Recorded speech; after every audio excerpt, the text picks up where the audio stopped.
Hello, my name is Yogesh Suniyal and preparing for UGC NET history.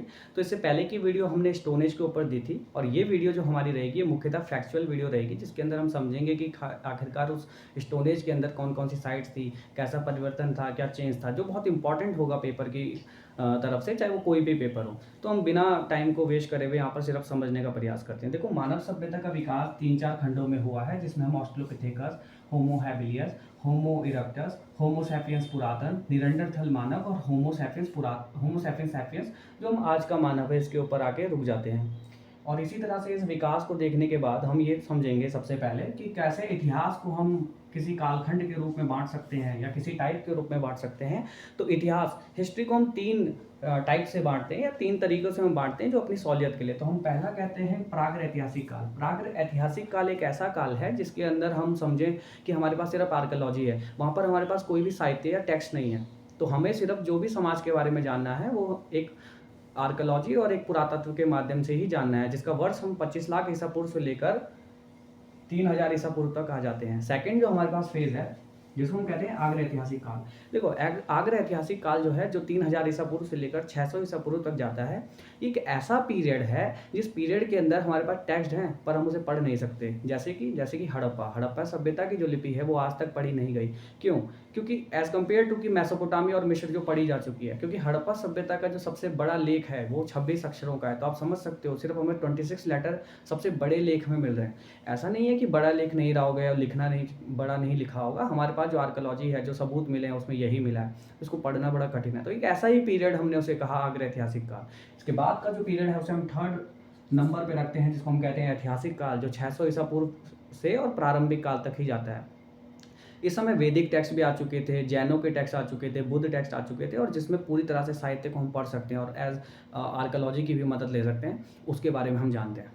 देखो, उसके बाद हम देखते हैं कि हमने यहाँ पर एक फैक्ट डाला है, जिसको मैं बोल भी रहा हूँ। अगर विजिबल नहीं होगा तो आप लिख भी सकते हो साथ साथ, और जूम करके आप इसे समझ सकते हो। देखो, पहला होमिनिड अवशेष 1982 अफ्रीका के क्यूबिफोरा, अफ्रीका का जो दक्षिण पूर्वी भाग है, उसकी एक नाम है, एक जगह है जिसका नाम है क्यूबिफोरा, और 1982 में पहला अवशेष मिलता है जिसको होमिनिड कहते हैं, जो मैंने आपको पिछली वीडियो में बताया था, जिसका नाम है ऑस्ट्रेलोपिथेकस मानव। और एक बड़ी रोचक मैं आपको बात बताऊं कि ये ऐसा नहीं था कि ऑस्ट्रेलोपिथेकस, फिर होमो हैबिलियस और फिर होमो इरेक्टस ये क्रमबद्ध तरीके से आए।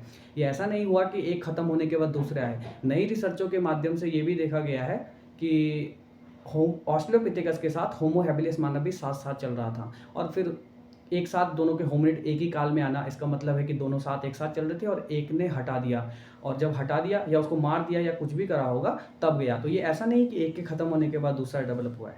ठीक है। दूसरा है भारतीय उपमहाद्वीप में होमिनिड अवशेष। ये बड़ा महत्वपूर्ण रहेगा पेपर के माध्यम से भी, और किसी भी फैक्चुअल इन्फॉर्मेशन हम इसे समझें तो भारतीय उपमहाद्वीप में होमिनिड अवशेष 1932 में पाकिस्तान के पंजाब प्रांत से रामापिथेकस, शिवापिथेकस, ब्रह्मपिथेकस मिला है। मेनली इसको हम शिवालिक वानर के नाम से जानते हैं। ये नाम रामा, शिवा और ब्रह्म ऐसा ना समझिए कि हमारे भगवानों के उससे रखा हुआ है या उन्हीं के अवशेष मिले। ये हमारे इंडिया में मिले तो हमने ये नाम दिया। जैसे अभी कच्छ में हमारे को वासुकी इंडिकस मिला, हो सकता है उसका नाम वासुकी इंडिकस तो बिल्कुल भी मतलब उसका नाम तो नहीं होगा, बट इंडिया में मिला है तो हमने उसको इस तरह से दिया है। तो ये इंपॉर्टेंट हो जाएगा। सेकंड अगर हम देखें तो वेरी इंपॉर्टेंट पॉइंट यहाँ पर लिखा है 1982 में हथनौरा, मध्य प्रदेश। तो पहले यही क्वेश्चन बना देगा कि हथनौरा कहाँ है। यहाँ यही इसी प्रकार के क्वेश्चन बनते हैं कि भैया हथनौरा कहाँ है। तो हथनौरा मध्य प्रदेश से 30 वर्ष की युवती का अवशेष मिला है। इसे एच.डी. सोलंकिया ने खोजा था। यह होमो इरेक्टस का है।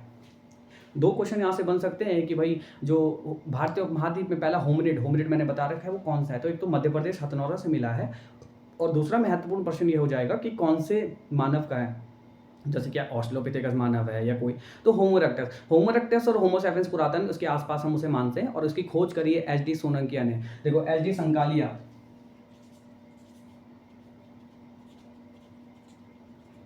ये अलग व्यक्ति हैं, और ये भारतीय पुरातत्व में इनका बड़ा महत्वपूर्ण नाम रहेगा। ये एच.डी. सोलंकिया है। ठीक है। तो इसके बाद हम देखते हैं अगला पॉइंट 1997 ए.आर. सांखायन ने खोज करी, होमिनिड कंधे की एक हड्डी प्राप्त हुई। देखिए, इसी हथनौरा वाली प्लेस से बाद में 1997 में जो है संखायन ने खोज करी, जिसमें एक कंधे की हड्डी मिली, जो 30 वर्ष की युवती, फिर इन्होंने खोज करी कि 30 वर्ष की युवती थी। तो 1997 के अंदर जो खोज है वो संखायन की है, और जो उसने बताया कि देखिए ये इसी प्रकार से युवती रही होगी। और उसकी थर्ड खोज हम देखें तो 2001 में पी राजेंद्र, ठीक है ना, पी राजेंद्र ने तमिलनाडु के विलुपुरम जिला के ओदई से, तो ये ओदई डायरेक्टली पूछ लेगा कि भाई 2001 में राजेंद्र, जो पी राजेंद्र है, उन्होंने कहाँ से खोज करी थी, तो विलुपुरम जिला जो है तमिलनाडु में है, और वहां के भी जिला के अंदर ओदई, ओदई से एक जीवाश्मकृत शिशु का पूरा कपाल मिला है। तो सीधा डायरेक्ट क्वेश्चन बन जाएगा, प्रश्न बन जाएगा कि शिशु का पूरा कपाल, और ये भी जो जोड़ा गया है हमारे द्वारा, उसमें यही बताया गया कि वो एक ही युवती है, एक जगह उसका कपाल मिला, एक कंधा मिला, इस तरह से। तो एच डी पी राजेंद्र ने कहा से, ओदई से, तो ओदई से इसको खोज निकाला है। इसके बाद आप देखिए तो भारतीय उपमहाद्वीप में पूरा पाषाणकालीन औजार अवशेष, हम थोड़ा सा इस बारे में भी समझ लें कि भारतीय पूरा पाषाण अवशेष कहाँ से मिला है। तो देखिए ये एक बारी के लिए अगर आएगा तो आप टिक कर देंगे, इसको सीधा से फैक्चुअल की तरह रटना है। जैसे दीना और जबलपुर है, ये झेलम नदी घाटी पे पड़ता है। रिवान जो पड़ता है वो पंजाब में पड़ता है। हुसंगी बेचल घाटी बड़ी महत्वपूर्ण है, कर्नाटक की, कर्नाटक में है। बोरी महाराष्ट्र, ये बड़ा महत्वपूर्ण स्थल रहेगा। अपरिपक्कम तमिलनाडु, ये सीधा ऐसे पूछेगा, त्रिपक्कम कहाँ है, तमिलनाडु। बोरी कहाँ है, महाराष्ट्र। डिडवाना राजस्थान। तो ये वो जगह है जहाँ भारतीय उपमहाद्वीप में पूरा पाषाणकालीन औजार मिले, और यही बड़ा महत्वपूर्ण रहेगा किसी भी समाज को जानने का कि भाई वो कहाँ से मिले। उसके बाद अगर हम बात करें तो यहाँ पर आपको दिख रहा होगा दो, एक है आघात टेक्निक, मतलब एक ऐसी टेक्नोलॉजी जिससे मानव सभ्यता ने, वो कहीं पे भी रहा हो विश्व में, जब शुरुआती हो रहा तो उसने किस तकनीक का प्रयोग करा अपने पत्थरों को तोड़ने के लिए। इसी प्रकार से हम देखें तो मेनली दो टेक्निक यहाँ पर मेनली रह जाती है, एक क्लेक्टोनिक टेक्निक है और एक लेवलाइट टेक्निक है। क्लेक्टोनिक टेक्निक को क्लेक्टोनिक क्यों कहा जाता है, क्योंकि इंग्लैंड में एक जगह है क्लेक्टोन, वहाँ से पहली बार ये मिली, तो इसी एवज में उसे कहा जाता है कि क्लेक्टोनिक टेक्निक है। ऐसे टेक्निक जिसमें हम पत्थरों को तोड़ते हैं, स्टोन को तोड़ रहे हैं, क्योंकि ऐसा नहीं है कि मानव ने पत्थरों के औजार जो बनाए वो बिना टेक्निक के बनाए, वो कोई ना कोई ऐसा प्रयोग तो कर ही रहा था।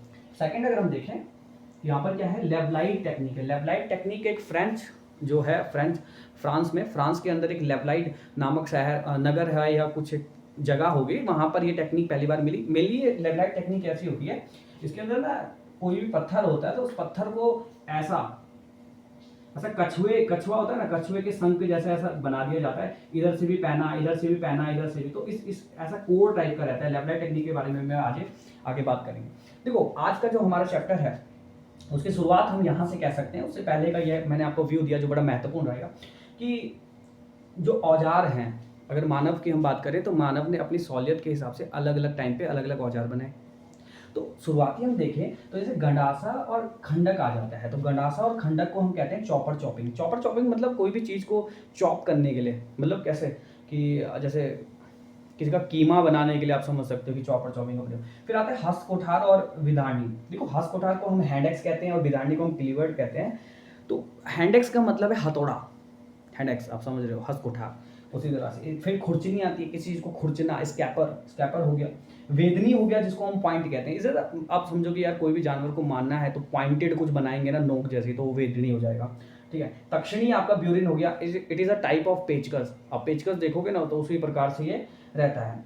फिर हम बेदक को देंगे, बोरर होता है, इसको भी एक जगह इसकी जो बड़ी शॉप करी जाती है, बड़े अच्छे से पैनी करी जाती है और फिर इसका प्रयोग करा जाता है। देखो ये यहाँ पर थोड़ा सा और है, जैसे पुराने हैंडेक्स, पुराना जो हस्त कोठार होता था, पुराना जो हमें मिला है उसको हम कहते हैं एबी वैली कहते हैं। और जो परिकृत हैंडेक्स है, मतलब एक मानव रहा होगा इंसान, पहले वो बेकार सा बनाएगा, फिर वो बाद में विकसित होगा तो बड़ा अच्छा बनाएगा। तो पुराने वाले को एबी वैली और परिकृत वाले को हम कहते हैं असुलियन। ये तो एसुलियन है ये, और एक होता है असुलियन।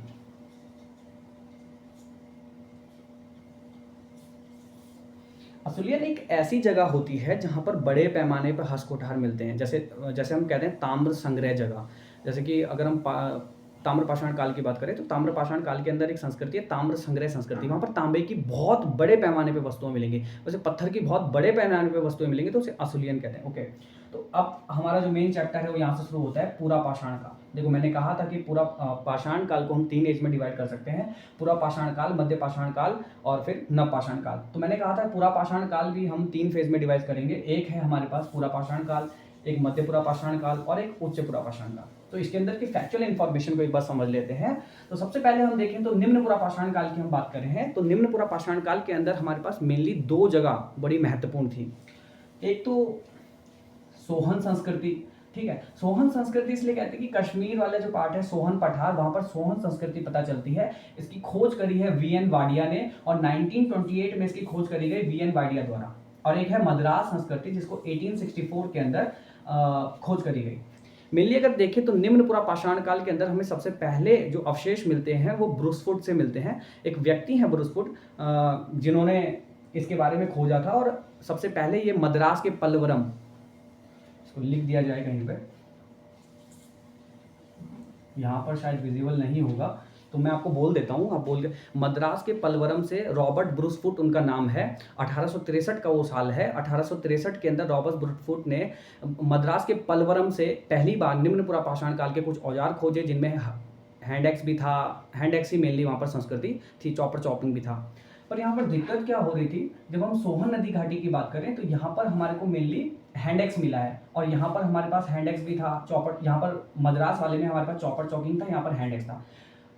हुआ फिर बाद में क्या हुआ कि यार ऐसा लगने लगा कि यार दोनों जो सभ्यताएं हैं वो अलग अलग हैं, एक हैंड एक्स का प्रयोग करती हैं, एक चॉपर चॉपिंग का प्रयोग करती हैं। पर बाद में एच डी संकालिया जिनकी मैं बात कर रहा था, उन्होंने यहीं सोहन नदी घाटी पोटवार के पहाड़ से दोनों चीज़ें खोज निकाली जिसमें हैंड एक्स भी था और चॉपर चॉपिंग। तो फिर पता चला नहीं, ये सब संस्कृति एक ही थी, ये लोग एक ही थे, ये अलग अलग तरीके से नहीं बल्कि एक ही औजारों का प्रयोग कर रहे थे। और मेनली ये रहेगा वो पॉइंट आप जरूर लिख देना। 1863 का जो पॉइंट है मद्रास के पल्लवरम से रॉबर्ट ब्रुसफुट ने पहली बार वहाँ पर निम्न पुरा पाषाणकालीन औजारों की खोज करी।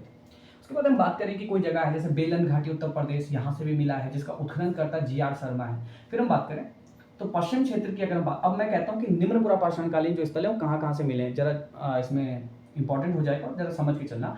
पश्चिम का जो क्षेत्र है उसमें राजस्थान हो जाएगा। राजस्थान के अंदर भी कौन सी जगह, तो जैसे जायल, जैसे सिंगी तालाब और डिडवाना। देखो सिंगी तालाब वो जगह है जहाँ पर तीनों निम्न पुरा पाषाण काल, मध्य पुरा पाषाण काल और नव पाषाण काल तीनों स्थल के जो अवशेष मिलते हैं। उसके बाद हम बात करें तो गुजरात की बात करें अगर हम बात करें तो मध्य प्रदेश। देखो मध्य प्रदेश बड़ा महत्वपूर्ण है जिसमें भीमबेटका वेरी वेरी इंपॉर्टेंट। ठीक है, तो क्वेश्चन कैसे बनेगा, क्वेश्चन बनेगा भीमबेटका कहाँ है, बोले मध्य प्रदेश। उसके बाद सबसे इंपॉर्टेंट बाघौर, दो बाघौर हैं, एक राजस्थान में पड़ता है और एक यहाँ पर पड़ता है मध्य प्रदेश में। तो क्वेश्चन डालेगा कि भाई बाघौर कहाँ पर है, तो बोलेगा भाई मध्य प्रदेश, तो क्वेश्चन यहीं से बनेगा। फिर नर्मदा घाटी जहाँ पर मिले हैं। आदमगढ़ केव्स पेंटिंग्स के लिए बहुत महत्वपूर्ण है। जैसे भीमबेटका का नाम है पेंटिंग्स में, वैसे आदमगढ़ का नाम है जैसे बड़ा महत्वपूर्ण है निम्न पुरा पाषाण काल के। फिर हम पूर्वी क्षेत्र की बात करें जिसको पंत और जायसवाल, दो व्यक्ति हैं, केपी जायसवाल इनका पूरा नाम रहेगा, केपी जायसवाल और पंत, इन्होंने जो खोज करी है उसके बारे में बात करें तो सबसे महत्वपूर्ण प्रश्न अगर निम्न पुरा पाषाण काल से कहीं से उठता है तो वो प्रश्न है पेशारा से। ये पेशारा पड़ता है बिहार में और यहाँ पर देखिए यहाँ से 8 स्तंभों के लिए किए गए छिद्र मौजूद हैं। मतलब 8 स्तंभ होंगे, गड्ढे हैं करे हुए और उसका छिद्र वहाँ पर मौजूद है। स्तंभ तो है नहीं, छेद हो रहे हैं वहाँ पर।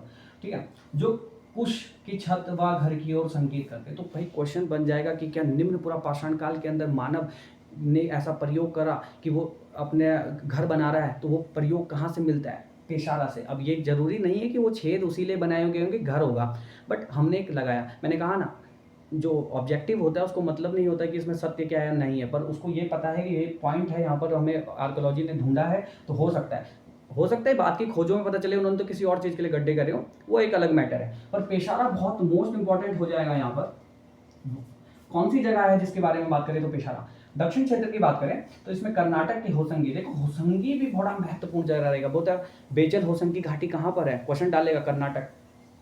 अत्रिपक्कम बोलेगा कहाँ पर है, तमिलनाडु, यहाँ से मिला। इसामपुर, देखो बहुत इंपॉर्टेंट कि it is a factory site, first factory site in India.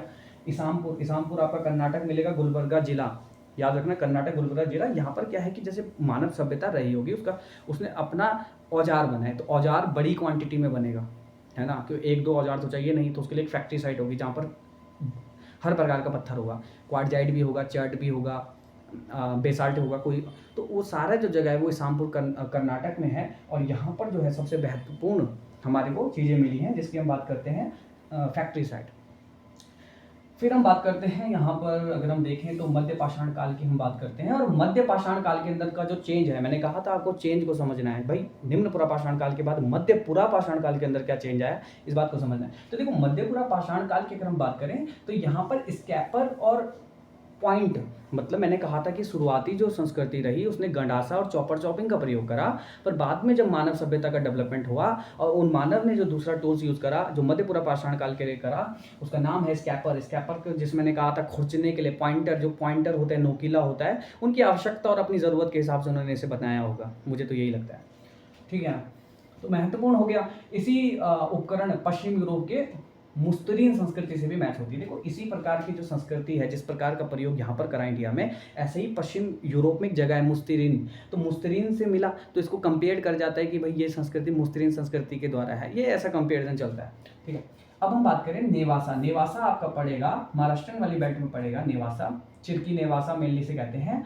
HD. Sankalia ने नेवासा को प्रारूप कहा, मतलब उन्होंने कहा एच.डी. संकालिया ने कि मध्यपुरा पाषाण काल के अंदर जो प्रारूप रहा, जो सबसे मेन रहा, जहाँ पर मानव सभ्यता ज़्यादा जाना शुरू हुआ, वो नेवासा था। यहाँ पर एक संगाओ केव्स है। संगाओ केव्स अगर पूछा जाएगा किस कालखंड से जुड़ा है, तो मध्य पाषाण काल से, मध्यपुरा पाषाण काल से जुड़ा है। संगाओ केव्स आपको पाकिस्तान अफगानिस्तान वाली बेल्ट में मिल जाएगा। फिर हम बात करें और जो मध्य पाषाण कालीन स्थल, राजस्थान हो जाएगा, दक्षिण कुडप्पा हो जाएगा, नंदीपल्ली हो जाएगा। ठीक है, अब हम आ जाते हैं सबसे महत्वपूर्ण में, जिसको हम कहते हैं उच्चपुरा पाषाण काल, और इसके अंदर भी हमें चेंज समझना है कि भाई मानव ने और क्या चेंज करा। तो इसका नाम है ब्लेड ब्यूरिन संस्कृति। मतलब आज तक जो मानव कर रहा था चॉपर चॉपिंग, हैंड एक्स कर रहा था, उसके बाद उसने दूसरा करा कि स्कैपर और पॉइंटर करा, और अब उन्होंने करना शुरू करा ब्लेड। ब्लेड फ्लक्स से बनती है। देखो दो चीज़ आपको यहाँ पर समझना होगा, तो जगह नहीं है यहाँ पर। ये एक बड़ा पत्थर है, इस पत्थर को अगर मैं निकालूंगा और इसको तोड़ूंगा तो इसका जो बड़ा भाग है ये हो जाएगा कोर और ये हो जाएगा फलक, जो छोटा भाग है। तो ये ब्लेड और ब्यूरिन फ्लक्स से बनती है, मतलब पत्थर के वो छोटे वाले भाग से बनती है, और ये बड़ी पैनी होती है, आज की ब्लेड की तरह आप इसे देख सकते हो। तो बेलन घाटी उत्तर प्रदेश के लौदा नाला से विश्व की प्राचीनतम अश्व निर्मित मातृ देवी की मूर्ति मिली है। सबसे मोस्ट इंपॉर्टेंट क्वेश्चन यहाँ से अगर बनेगा लौदा नाला से, कि अगर हम अब देखो मानव है तो मानव ने अपने आप कुछ ना कुछ रिचुअल्स स्टार्ट करे होंगे, कुछ ऐसा धर्म स्टार्ट करा होगा, कुछ ऐसी प्रैक्टिस स्टार्ट करी होगी, कुछ ऐसा विश्वास स्टार्ट करा होगा जिसके द्वारा वो आगे बढ़ना चाहता है। अब जब सामाजिक बंधन अगर बन रहे हैं तो वहाँ पर धर्म भी आएगा वहाँ पर। तो ऐसा ही लगता है कि हड्डियों से निर्मित, पूरी हड्डी की निर्मित एक मातृ देवी की मूर्ति है जो लौदा नाला से मिली है उत्तर प्रदेश बेलन नदी घाटी में, जो उच्चपुरा पाषाण काल की एक प्राप्ति है। तो महत्वपूर्ण हो जाएगा, एक तो उच्चपुरा पाषाण काल का स्थल है, ऊपर से हो जाएगा कि बेलन नदी घाटी लौदा नाला से मिली है। अब ये पूरा फैक्चुअल रहेगा, इसके बाद हम इस निम्न पूरा जो पूरा पाषाण काल है उसका पूरा तरीके से जीवन स्तर को समझेंगे, भाई कैसे रहते थे, क्या रहते थे, है ना। ये तो अभी फैक्चुअल आ रहा है। भीमबेटका की गुफा चित्रकारी यहाँ से स्टार्ट हो चुकी थी। देखो ट्रांजिशन समझना है, ट्रांजिशन क्या है, परिवर्तन क्या है, कि भैया यहाँ से देखो चित्रकारी शुरू हो रही है, धार्मिक प्राप्ति जो है किसी मानव की वो यहाँ पर हो रही है, तो वो क्या इस समय धर्म पे घुस रहा है, क्या इस समय उसने चित्रकारी करी, तो भाई चेंज है ना। तो शुतुरमुर्ग के अंडों से बने मनके, देखो मोस्ट इंपॉर्टेंट आपको पूछा जाएगा कि शुतुरमुर्ग के बने हुए मनके जो हैं अंडों के, तो अब मानव शिल्प में उतर रहा है। अब मानव अपने लिए ऐसे आभूषण क्रिएट कर रहा है, ऐसी चीज़ें बना रहा है जिनके द्वारा वो लाभान्वित हो, जिसके द्वारा उसको अच्छा लगे, उसको मजा आए। तो इन चीज़ों में समाज अब जा रहा है, तो वही चेंज है। देखो उच्चपुरा पाषाण काल और मध्य पाषाण काल, ये दोनों का जो ट्रांजिशन है, ये फेज है। जैसे हम कहते हैं कि कृषि और पशुपालन तो शुरू मध्य पाषाण काल से हो चुका था, पर अगर फुल्ली वे में समझे तो वो नव पाषाण काल में आता है। ऐसे ही देखो उच्चपुरा पाषाण काल की काफ़ी सारी चीज़ें मध्य पाषाण काल के साथ मैचअप होंगी, और यही है कि वो तो एक विकास था, उसको हमने तोड़ के पढ़ा है बस, तो इसलिए हमें ऐसा दिख रहा है। तो इस समय शुतुरमुर्ग के अंडों के बने मनके, जो सबसे इंपॉर्टेंट है पाटने से एक ऐसे अवशेष मिले हैं जिसमें शुतुरमुर्ग के अंडे के मनके बने। मनके इन द सेंस की ऐसे, ये जिसको हम कान में पहन सकते हैं या कहीं पे पहन सकते हैं, ऐसा गोल एक राउंड शेप का होता है, उसके अंदर चित्रकारी है थोड़ा सा करी हुई। जो मानव निर्मित चित्रकारी सबसे पहला जो प्रयोग हुआ है वो पाटने से मिला है, और शुतुरमुर्ग के अंडों से बने मनके हैं। तो ये चेंज है, यहाँ पर अलग चेंज है, यहाँ पर अलग चेंज है, और यहाँ पर अलग चेंज है। तो इन चेंजेस को हम साथ में लेके चलेंगे तो तभी मजा आएगा। फिर हम बात करते हैं बेलन नदी घाटी। एच.डी. संकालिया ने टेक्स्ट बुक का, देखो जैसे कि हम कहते हैं कि भाई मानव सभ्यता का विकास हुआ और मानव सभ्यता आगे बढ़ी, तो इसके अंदर कैसे कैसे वो आगे बढ़ी होगी। तो देखो इसके अंदर मैं ये बात आपको बता दूं कि धीरे धीरे करके वो आगे बढ़ी होगी, वो चेंजेस को हमें पकड़ना है। तो ऐसी बेलन नदी घाटी उत्तर प्रदेश जो है बेल्ट है वहाँ पर है।